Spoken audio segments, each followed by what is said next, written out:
Record right now. And per whatever.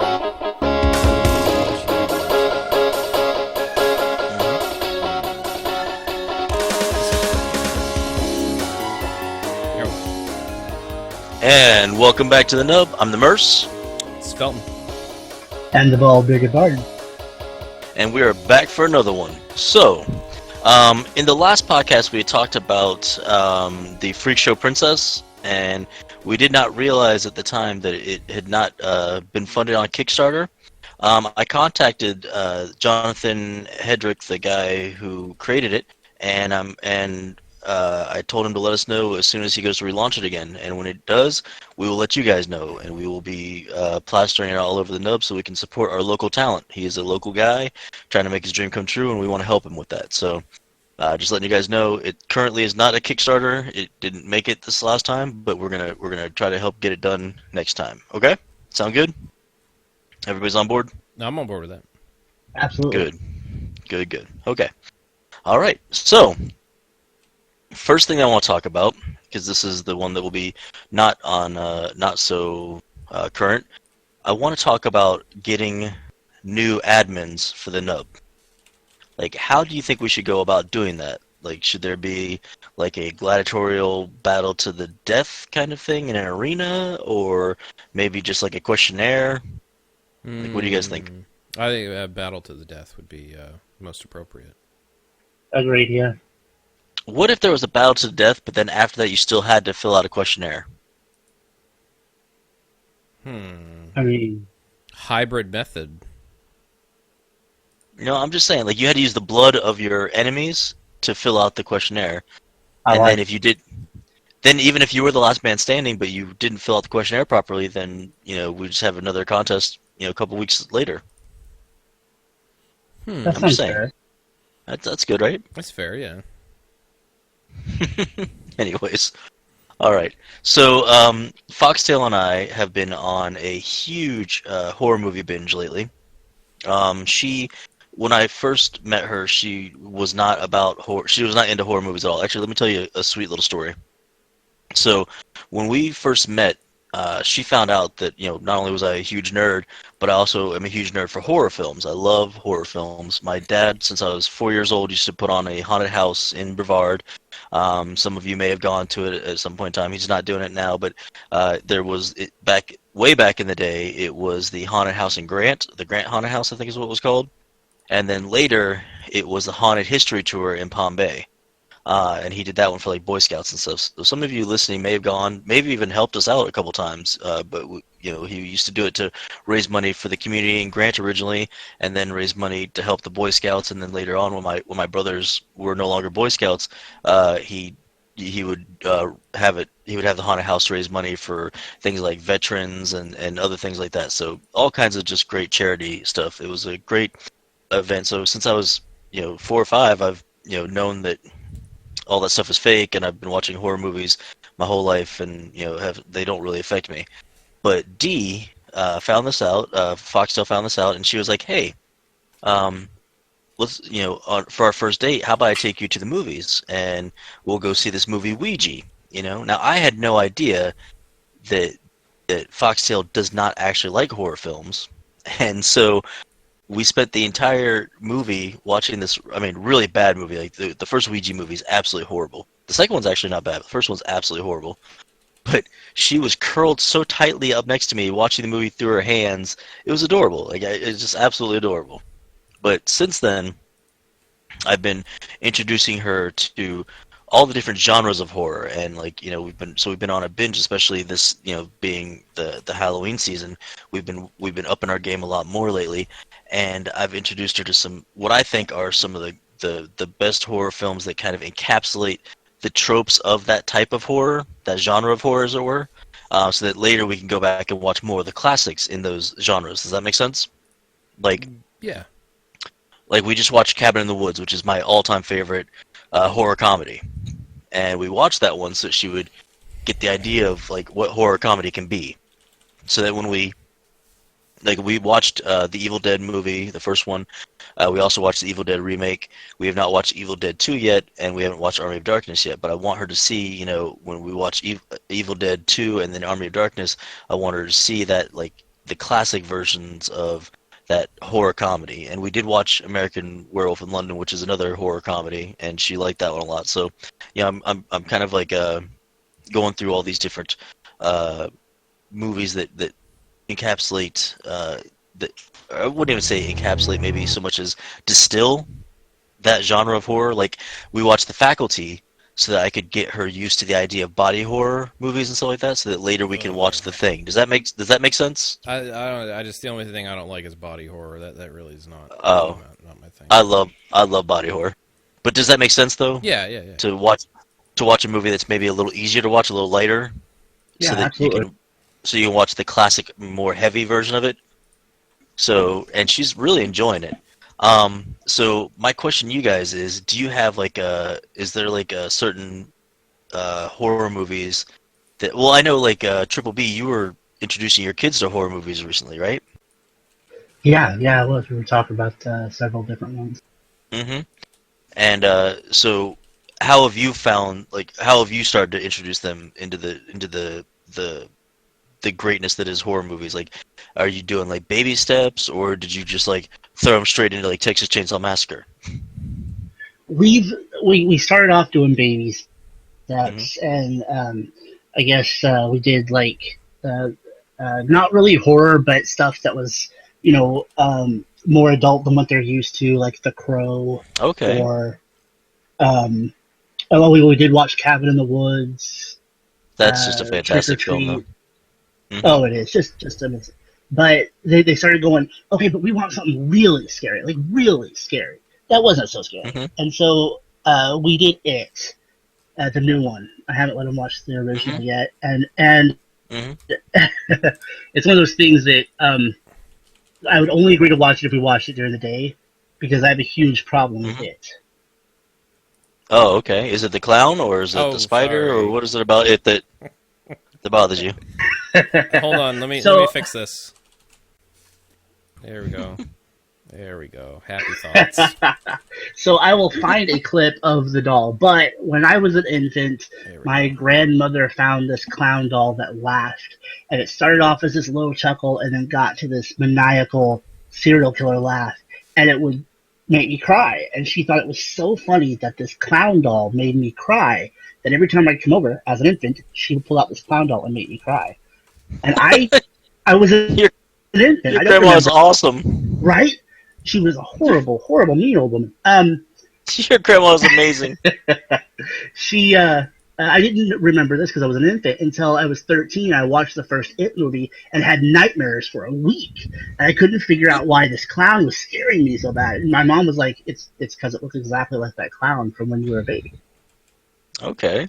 So when we started watching the new It, I was like, we can only watch this like during the day. We're not doing the lights off. That's because I'm not going through a week of nightmares because my grandmother traumatized me and scarred me for life when I was an infant. We're not.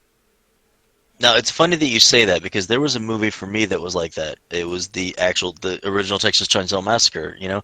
As I said, I watched all kinds of horror movies. Since I was like 5, you know, I was really watching like horror movies I really shouldn't have been watching and enjoying the hell out of them. But one day, I don't know who it was, one of my cousins or something like that had put on Texas Chainsaw Massacre, and I didn't realize it at the time why it bothered me so much, but that movie really disturbed me. It really made it's the only horror movie that's ever had an impact on me as far as like actually scaring me. And so I watched it maybe another time before becoming an adult, and I think I was maybe like 10 or 11, and even then it still bothered me. So I was like, nope, this is just one of those ones I just can't watch, you know?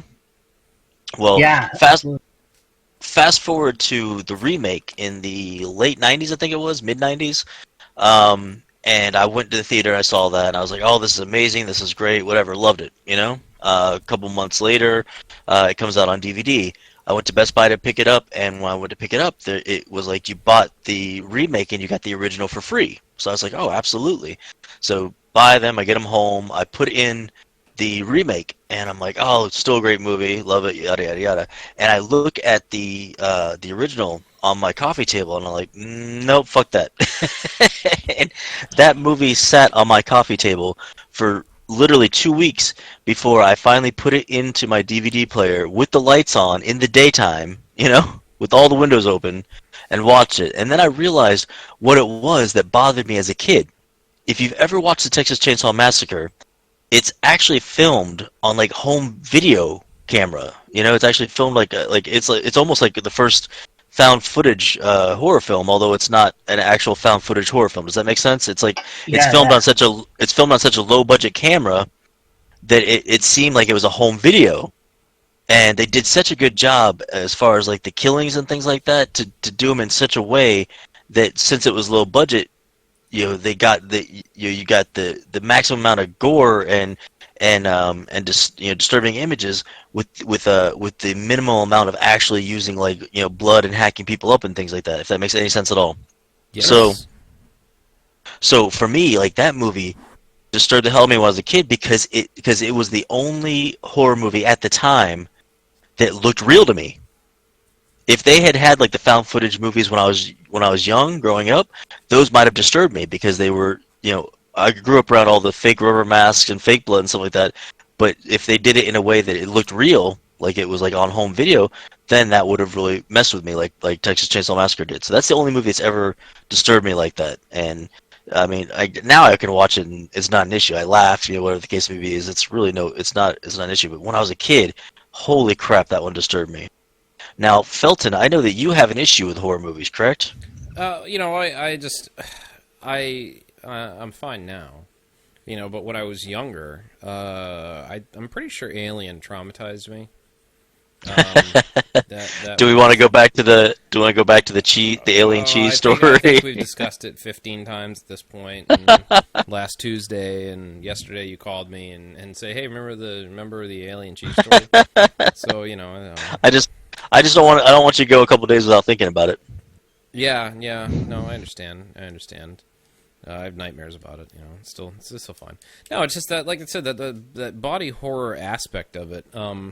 That really is the only thing that ever disturbed me. The whole the whole issue, and this was my logic as a kid growing up. And like you look at Freddy Krueger and Jason and Michael Myers, and you look at all these predominantly supernatural fueled enemies and horror characters, and I always thought like even as a kid, like, well, wait a minute, if Freddy Krueger exists, then his opposite must exist. So in the world where Freddy Krueger exists, there must be someone or something that can combat Freddy Krueger. Something like that cannot just exist in a vacuum. You can't just have, Jason existing in a vacuum with nothing else able to counter that. So my logic as a kid was, well, that's not scary because there's going to be some monster hunter in that world or something that can combat that, and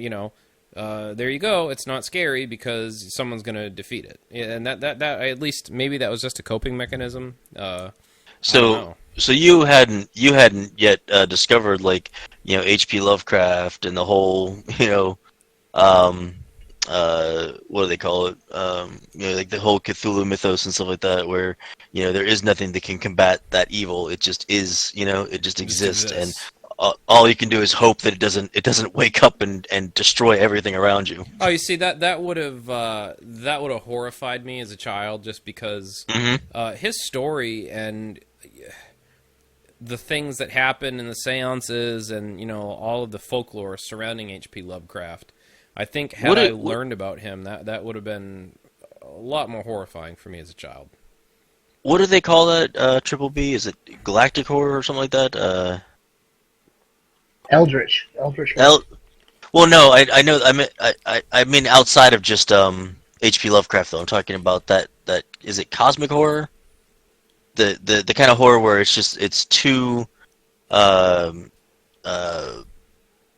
vast to even comprehend. Cosmic might be the right word for it. I think it's cosmic horror, if I'm not mistaken. Because I mean, H.P. Lovecraft is the king of it, but there are other writers and other people who have created their own kind of cosmic horror mythos as well.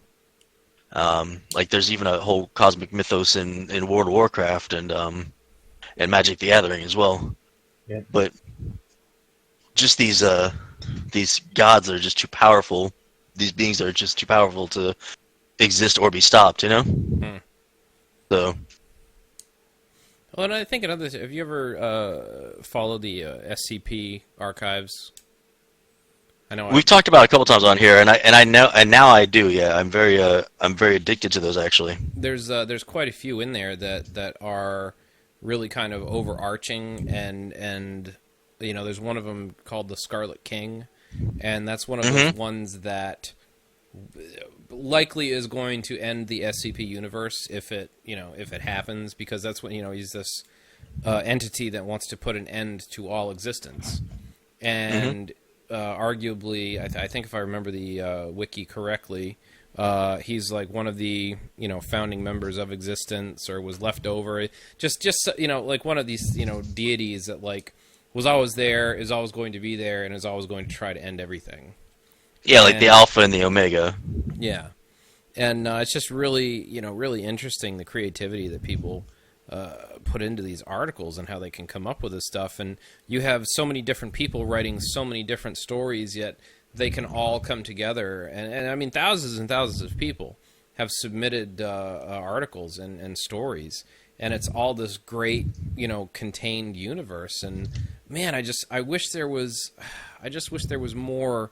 There was more with it, you know. I wish there were, you know, SCP films and shows other than, you know, short fan-made things, like an actual cohesive story. Well, one YouTuber, Lord Bung is his name. He actually made a short series based off of a character who has regenerative immortality. They just use him as an experiment to, like, you know, to deal with other SCPs, because every time he dies, his body just respawns. So, oh, nice. They'll just, you know, he was found when, you know, in the lore of the YouTube series, he was found when his mother left him in a hot car, and the car was just full of dead baby bodies, and, you know, they caught wind of the story, and, like, obviously, you know, collected him and contained him to try and figure out why he was full of, you know, dead clones of himself in the car. The car just filled up with dead babies. That's just terrible. Like, God. But yeah, just stuff like that. It's just so creative, like the backstories in these articles, and I don't know, I love it. Oh, I love that. Do you listen to those Triple B? I have no idea what you're talking about. Are you serious? Okay.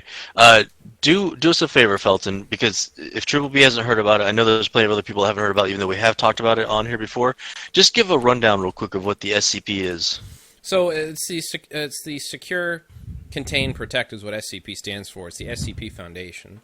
So it started off as kind of like a creepypasta website where people were posting stories about this, you know, single, you know, and it's multi-dimensional universe, so I say single universe, but I guess under this one umbrella of these, you know, item designations. So obviously it starts off with, you know, SCP, the different series 1, 2, 3, 4, 5. So it started off with 1 to 100, and they wrote, you know, these different articles and voted on, you know, what SCP-1, SCP-002, SCP-003. And a lot of those were like the founding, you know, creatures and themes that would really set the tone for the rest of the articles. So they're written like redacted government articles, and some of them you can click through and get more information. So it's like you're accessing a website. They'll often say like data expunged, or, you know, information will be blacked out so you can't see it. They'll give item descriptions and interviews, and some are anomalous objects. Some are, you know, supernatural people. Some are just straight up gods that they've contained. One or not even contained. Sometimes it's just that they've witnessed them and they can't contain them. You know. Well, you know, one SCP is actually calls itself God, and said that, you know, I'm left over what happened when I brought creation, about, and it just, stays in one of the Foundation sites just because it can, because this, this entity can walk through walls, disappear, and teleport anywhere in the universe. So, it just willfully stays inside the confines of the SCP Foundation. There's nothing they can do about it. But I mean, it's so interesting. It's really awesome. Like, imagine Triple B, imagine if Dungeons and Dragons just allowed anybody almost to submit their versions of monsters, and they just kept expanding upon their monster manuals. That's kind of what the SCP is. Like, each SCP file is a different, like he said, different creature, different entity, different god, different monster, different person that's that's supernatural.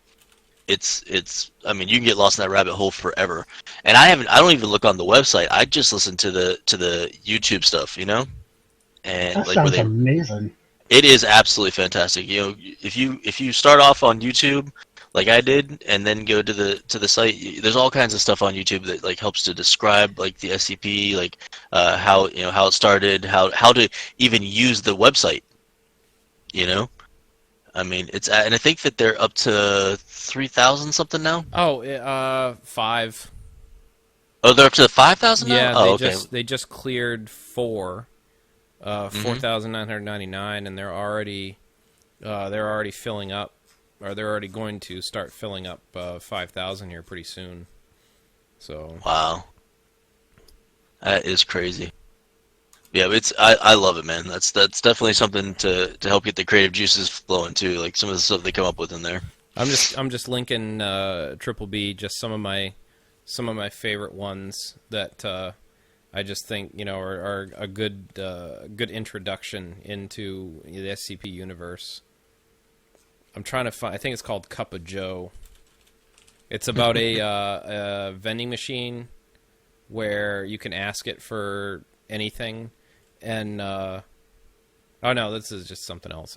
But it's a vending machine that you can select anything, and it'll get you whatever it is, as long as it's even remotely reasonable. Like one time, one of the guards typed in, "Give me a cup of Joe," and the maintenance guy next to him was named Joe.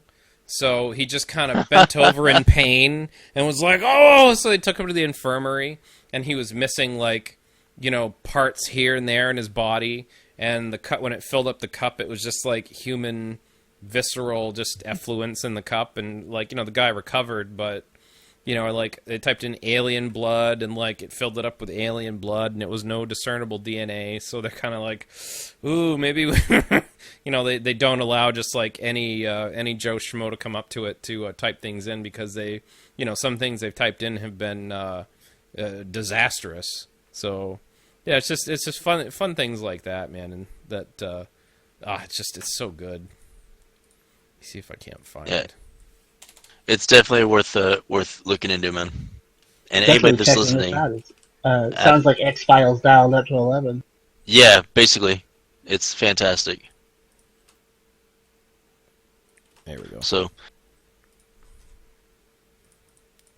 all right, well, let's get into some gaming news, if there's any new gaming news, Mr. Felton. Oh, you know what? I did all my I did all my research with the SCP Foundation right there. That's okay. That's actually, you know what though, because there's SCP games as well. So. Oh, you know what? We'll talk about that. They actually just had a new release on SCP game. It's a variation of Containment Breach, and it's made in the Unreal Engine. It's called SCP. I believe it's called Blackout is the remake. There's one that was called Secret Laboratory, which was a multiplayer like co-op where you go ahead and you have players who are the humans and players who play the SCP characters. So like the Plague Doctor, the Old Man. Some of them I've linked down below. One of them called Shy Guy, who has he's like this pale, naked guy with like a grotesque face and long limbs. And anytime anybody looks at his face, he teleports to their location and, slashes them apart. So you had these various creatures that you have to escape from as the human players. And not only that, but the human players also can either choose to work together or fight each other because they all play different classes. So you have scientists, you have Nine-Tailed Fox, which is the team that actually works for the Foundation. They're their special response. They're Class D, who are basically, pedophiles and prisoners who the SCP Foundation experiments on. Right? That's they have to do all the footwork. And then Chaos Insurgency, who they're trying to help the Class Ds escape to try to get information on the agency or the Foundation. So this game has a lot of different motivations going on all at once. And meanwhile, you have the players who are, the enemy characters just running around going crazy, snapping everybody's necks, tearing them apart, doing all sorts of crazy stuff. And then all chat's turned on. So if you can make a play, to one of the characters that are one of the enemies and say, hey, I'm just here dancing, there's no need to kill me. You might get somebody that'll humor you and be like, okay, dance for me. And, you'll do a little ditty in the game, and then they'll be like, okay, I'll let you live for now. And they'll just walk off and, just let you live for the time being. But there's some pretty good games that are coming out. Blackout, I believe, is single player, and then Containment Breach, which is the classic game, is another single player experience where you have to escape and solve all these puzzles. Sometimes even expose yourself to hazardous SCPs to even get through a certain area.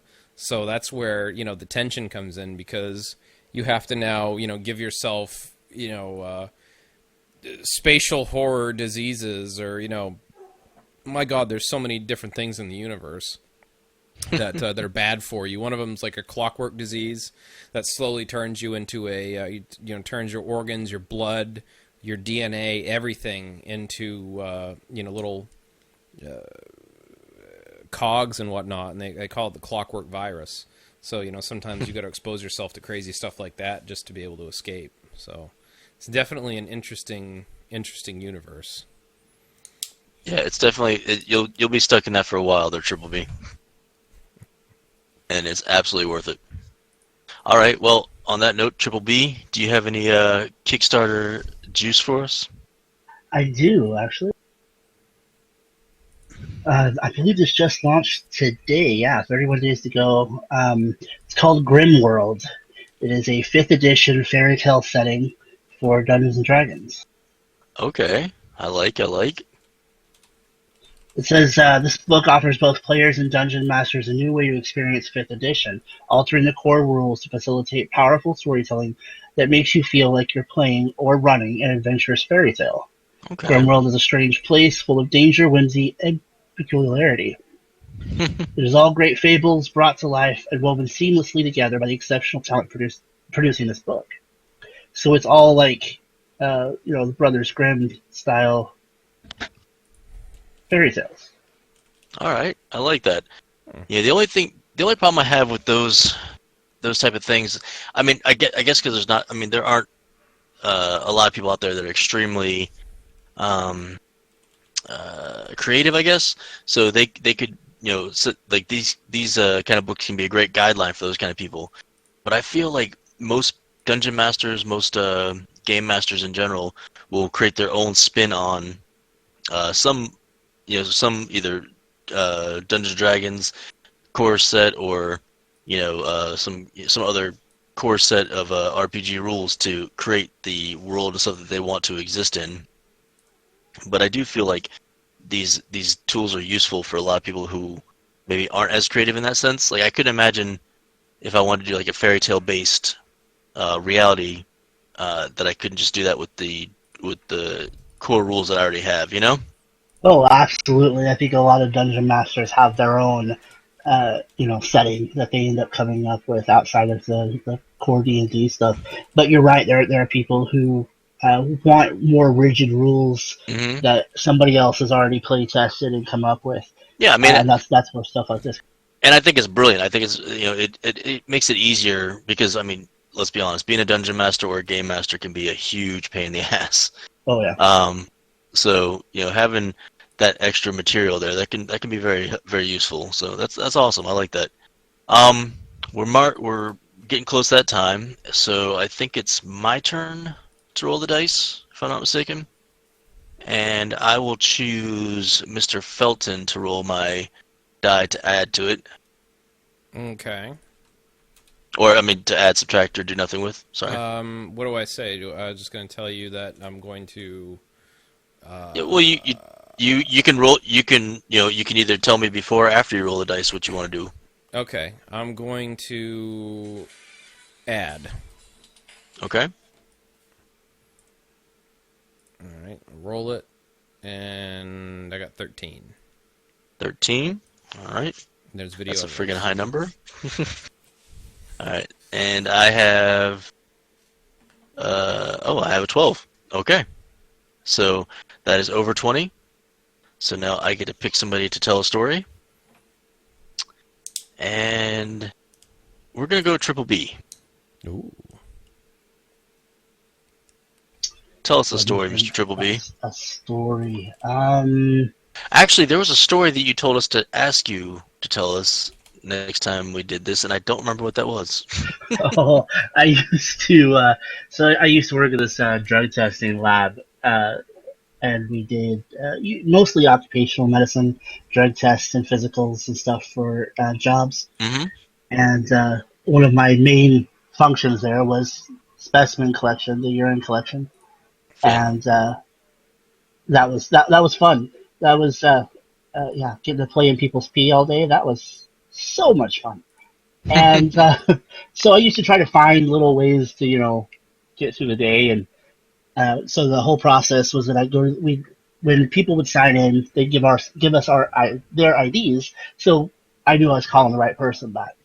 And so when I'd go to the door and call people in, and I'd hand them their IDs, they came in. But I got to where when I'd say their names, I'd announce the names. We did two at a time. I'd announce the names, and then I'd go, "Come on down." The piss is right. That's right. And it got to where if I didn't, like the other people that worked there, or sometimes the people who would come in on a regular occasion, would call me out on it. And they were like, "Why didn't you do your Price is Right game show stuff?" And so even when I was in like a shit mood and didn't want to, it was expected of me to do this game show stuff as I went to play in people's pee. So that job ended up being a treasure trove of stories. So I bet you the best part about that too is the days you didn't want to do it. It's just like, John Smith, come on down. The piss is right.